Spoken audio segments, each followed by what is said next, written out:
Hey neighbors, tax season is almost here. And did you know if your household earned less than $84,000 in 2025, you qualify to file your taxes at no cost through United Way's Volunteer Income Tax Assistance, or VITA program. Maximize your refunds and save on filing fees. Get free tax prep from United Way and keep more of what you earn. Visit UnitedWayFileFree.com to learn more.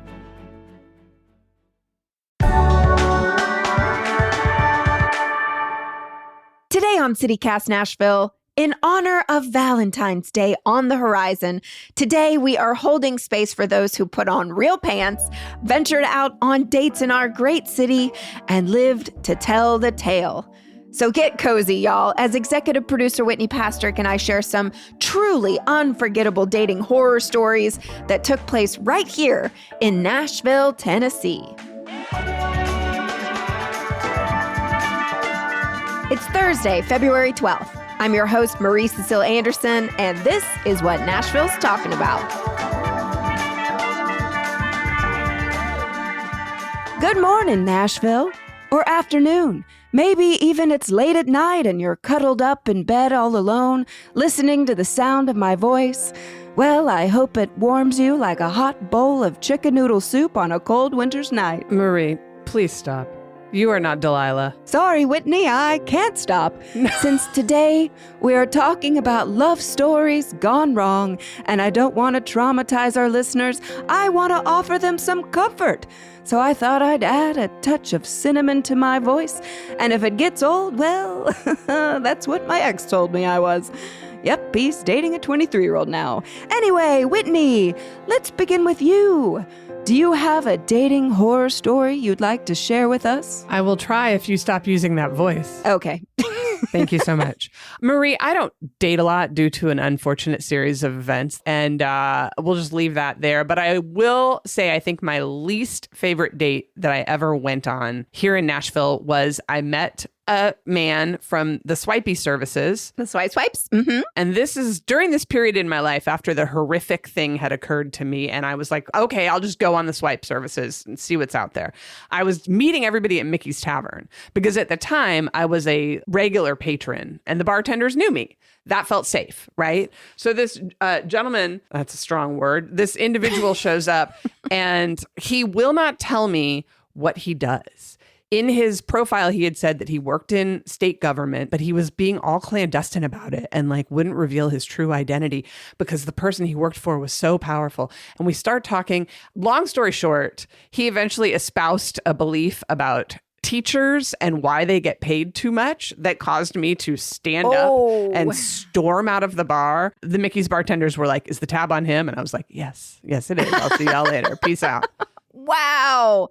Saying teachers get paid too much. Yeah, they're just whiny. They don't even have to work the whole year, he said. Oh, yeah. So I'd have to get out of that date. Now I just don't date. Now you just don't date. How about you, Marie? What do you have to share? Well, I'm out there all the time. You know that. I do know that. And you know what? I respect it. I respect anyone who's out there all the time. I want to be a brain in a jar. Here's a story that's going to make me want to take my brain and put it in a jar. So a couple years back when I first moved back to Nashville, a man slid into my DMs who was a fan of my band, and he said he had seen me at Zany's, and I was like, oh my God, well, this man already adores me, so might as well go on a date with him. No, man. And because he looked at my Instagram and realized that I was a fan of these windbreaker sets. Wait, what's a windbreaker set? Like from the 80s or the early 90s, like a windbreaker set. Like a tracksuit. Yes. But made out of windbreaker material. Yes. So I had a couple pictures on my Instagram of me in this windbreaker outfit, which then he said, I love windbreakers too. Why don't we dress up in our windbreaker outfits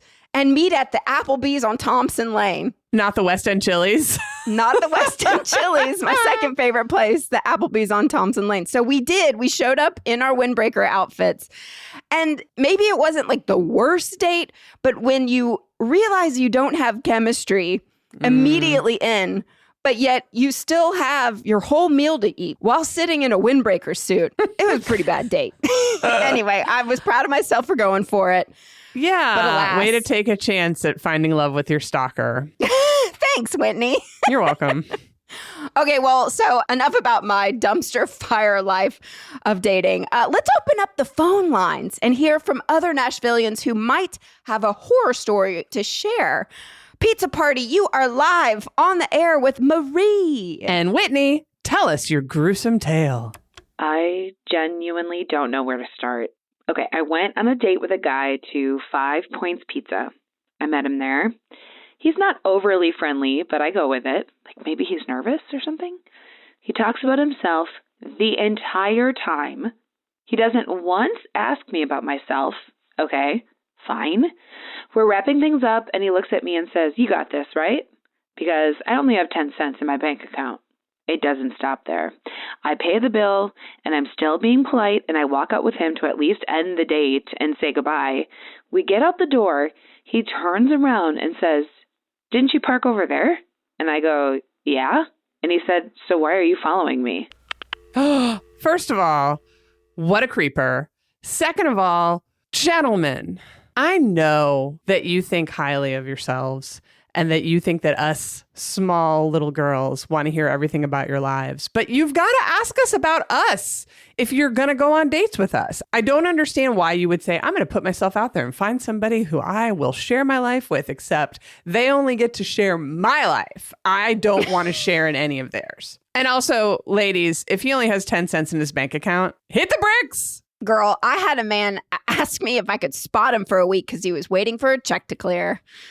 I was like, okay, next. Well, look at that. We already have another caller on the line. A narcissist in Nashville. You're live on the air. What would you like to share? I had a guy I was seeing invite me, as well as one other woman he was seeing, and one other woman he was interested in, to one of his shows. I think he thought he was going to have his pick that night. Luckily, we all caught on, and I proceeded to expose him publicly for the shitty behavior. Oh, how Nashville. Yes, I worked in mainstream country music for a while, and I have to say, unfortunately, I have a little experience with something in this arena. Ladies, don't date artists. Sorry. And I'm sorry to you out there, artists, but you're on my list. I don't trust you for good reason. There's a reason why they want to be famous. And it's not out of the goodness of their hearts. Let's just put it that way. Yeah. My advice to people in Nashville, if you're on a date and a guy pulls out a guitar, you are no longer on a date. You are being held hostage.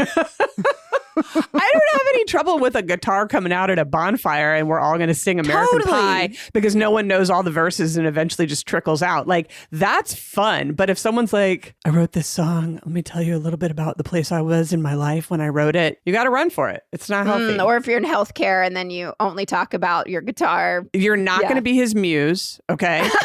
He's got 18 other muses already. He's just cycling through muses. We all know how this works. Right. I love it. I love it. Oh, Whitney, look at that. The phone lines are going haywire. And we didn't even share a phone number. That's incredible. Isn't that crazy? It's like we've manufactured this whole thing. We did. But these are indeed true horror stories that people shared with us. They asked to remain anonymous. So I guess we should make it clear that a narcissist in Nashville, that's not what the person was calling themselves. That's what the person was calling the guy. That's the person who shared that story. You are not a narcissist. You're the opposite. But you almost got sucked in by one. Congrats on being free. Do you know who is not anonymous? I'm guessing you're about to share another story. Well, I got a couple. Let's see. Another person.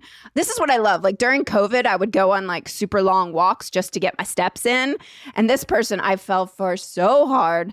But he kept talking about his best friend. And whenever we were out there getting our steps in, he just kept talking about his best friend. And I eventually was like, you know what? I think you may have feelings for your best friend. Oh. Guess what? They got married last summer. No. And you know why? It's because men and women can't be friends because the sex part always gets in the way. I'm glad they got a happy ending, though. They did. I sure hope he did. You know what I mean? Oh, Marie. Well, I'm just saying. It's Valentine's Day. One thing I do want to note, like as I'm getting older, the dates I've been going on lately is that I cannot read the menus because it'll be like low light and like candles on a table, which is lovely. But as we've discussed, like places these days are so loud and so dark that like the last date I went on, I like had to get my phone out to just light the menu so I could order a cocktail. And I felt so old. No. See. Don't do that to yourself, Marie. First of all, low light impacts us all. Second of all, everyone has led me to believe that men will make passes at girls who wear glasses. Not me. That one didn't apply to me. But maybe a cute pair of reading specs you could pull out would help you. And then it's a fun accessory. And then you whip them off and take your hair down in a dramatic way. I hear that boys really like that. Oh, okay. But no, listen, we have to be realistic. I don't know why I'm the one giving anyone dating advice, but we have to be realistic. If somebody doesn't love you at your I can't see the menu, they're definitely not going to love you on your worst day. Oh, great advice, folks. Bring those readers on your dates and do not be ashamed. Do not. Great advice.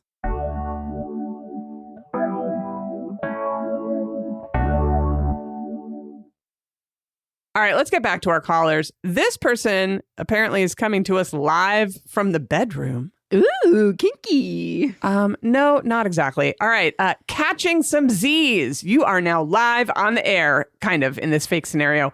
What's your dating horror story? Before I met my fiance, obviously, I was dating this man and had been seeing him for a couple of months. He came over to spend the day with me. Ended up sleeping for over 12 hours. I tried waking him so many times. He would not wake up. I got so anxious as it was nearing 11 p.m. that I started crying, and that, oddly, woke him up. I told him to please get the F out of my apartment. He didn't understand what was wrong with what he did. That's a new one. That's a new one for me. It's like a baby bird came over. It's like a baby bunny came over and nestled down into your sheets. That wasn't a boyfriend. That was a foster puppy. Like, I had a date and the man fell asleep while we were getting busy. no. Yeah, he fell asleep. I realized later that he had had 2 bottles of wine before getting to my home. Yeah. I mean, look, I was in my 20s once. I'll leave that there. But how are you showing up at somebody else's house and just taking a little snoozle? That's too bad. But you know what? I would have said, had he woken up and been like horrified and run away, I would have been like, ooh, that one might be a keeper because he clearly needs a little bit of nurturing. But the fact that he woke up and didn't see anything wrong with what he did, bit of a red flag. Another red flag. Guess what? I dated a dog nanny and he slept more than the dogs he was taking care of. I'm sorry. You what? A dog nanny? Is that what we call them? He was specifically just a nanny for these rich people's dogs. Wow. And I was so in love with him, Whitney.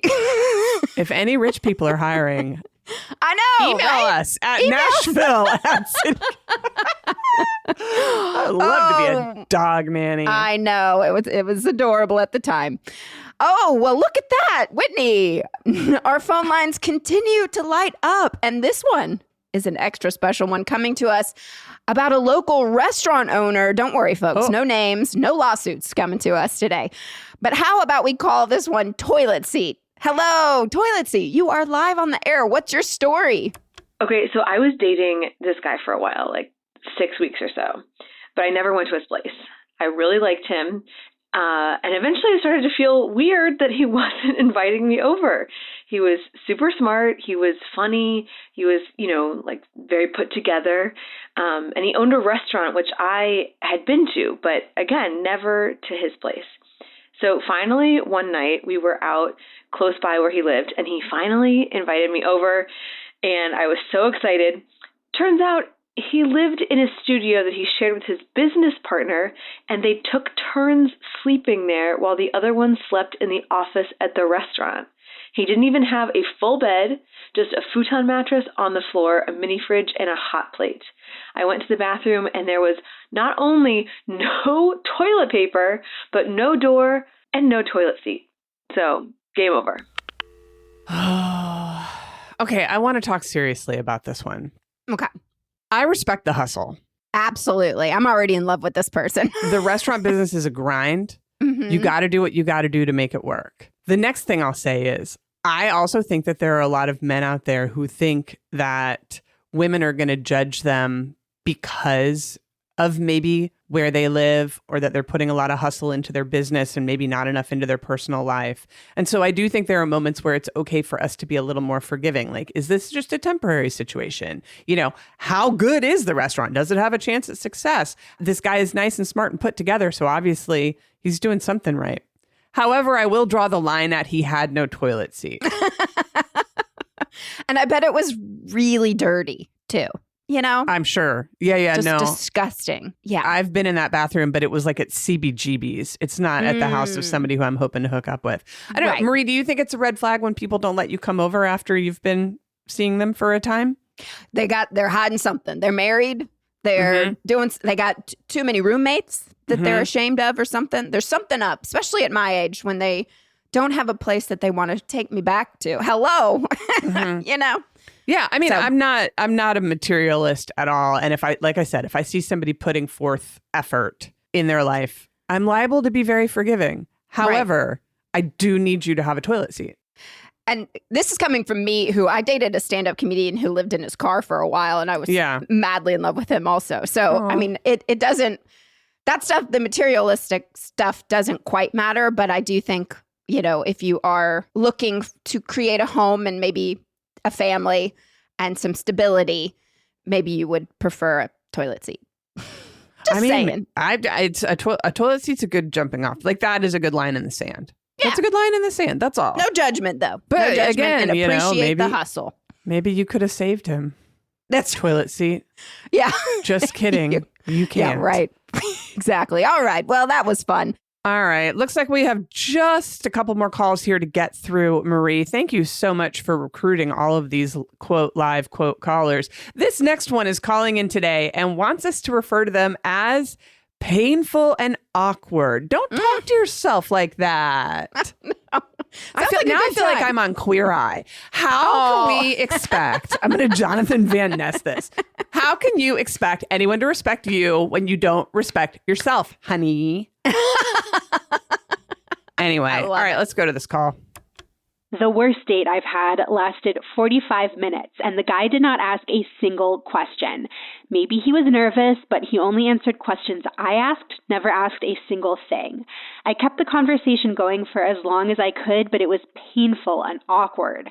I paid for both of our drinks just so I could get out of there as quickly as possible. I have been stood up 3 times in the last year, as in actually set a day, time, and place, and I showed up and the guy did not. I never block numbers, and each one reached out the next day, or in one case, 3 weeks later, LOL, with a really lame excuse. I never responded. Whew, that's just that's a lot. That's hearkening back to our first caller, right? With the no asking questions, but the standing up. Marie, have you ever been stood up? I have made plans with somebody, but not determined a location, and was waiting for the confirmation of where we're meeting, and then never heard from them again. Well, I have you beat here. When I was in my 20s living in New York, I had a date scheduled to meet me at a bar that I spent a lot of time at, and sense a theme with me. I had them scheduled to meet me at Cedar Tavern, where I used to hang out all the time, and I was standing outside smoking because that was something I did in those days, and I saw him walk past the bar on the other side of the street, see me, and then just keep walking. And I never heard from him again. Oh, dear. And it might have been the smoking. Like, I'm not sitting here thinking like, ooh, what could have been unappealing about a, chonky girl with a cigarette wearing all black. I'm not saying I was like, when I smoked, I didn't look French. Let's just say that. But more like a line worker. You could at least pop across the street and be like, hey, I can already tell this isn't going to work out. Or so, I don't know. Well, I am Being so stood sorry up for sucks. Painful and awkward to be stood up like that. And the question thing, I had a date recently and they didn't ask me a question. So I would just kept asking question after question. And it just felt like I was at work. It does. Yes, exactly. Right. Like if I have to put on a tap dance, I'd better at least be meeting your parents. Exactly. Or you better at least buy my drink. If I'm doing a show, I require compensation. Well, this person did pay for both drinks and my dinner. And I was like, well, I guess he doesn't have to ask me a question. Free food. Free food. All right, Nashville, we have come to our last caller. Sweetheart, you are live on the air. What's your story? I used to meet guys early afternoon for coffee, so I wouldn't be scared or pressured. And one time I met up with a guy and noticed he had a really strong speech impediment. And after a few minutes of talking, I thought to myself, okay, he's deaf. And he didn't want to tell me. So I went on talking to him without bringing it up. And we talked for another few minutes. And then I finally realized, he's not deaf. He's drunk. Dead ass drunk at 3 p.m. Hello, Nashville. That story took a turn, didn't it? And that is so Nashville. So Nashville. Whatever it takes to get your courage up, I guess. That's, Dead ass drunk. I'm sad for both people in that story. I know. Well, there you have it, Nashville. And again, shout out to everyone who wrote in to share their stories, their true dating horror stories that took place right here in our city. We appreciate you tuning in, whether you're in love or in heartbreak, or simply sitting silently next to your partner of 20 years who is scrolling Zillow on their phone and not speaking to you. I am sending you a warm virtual hug. And to all the ladies out there, I'm sending you a background check website and the instructions for how to share your location on your phone. Good pointers. Thank you so much for that, Whitney. All right, Nashville, I hope you have a wonderful day and a very happy Valentine's Day to all. Oh my God. I'm going to go take Marie out back and get her to stop doing that voice. Shout out to my fellow brains in a jar. I'll see you at the bar. Stop. Make her stop. Ask me a question and buy me a drink. You're fired. Maybe some birria tacos and I'll fall in love. Email us at Nashville. Stop! All right. Goodbye.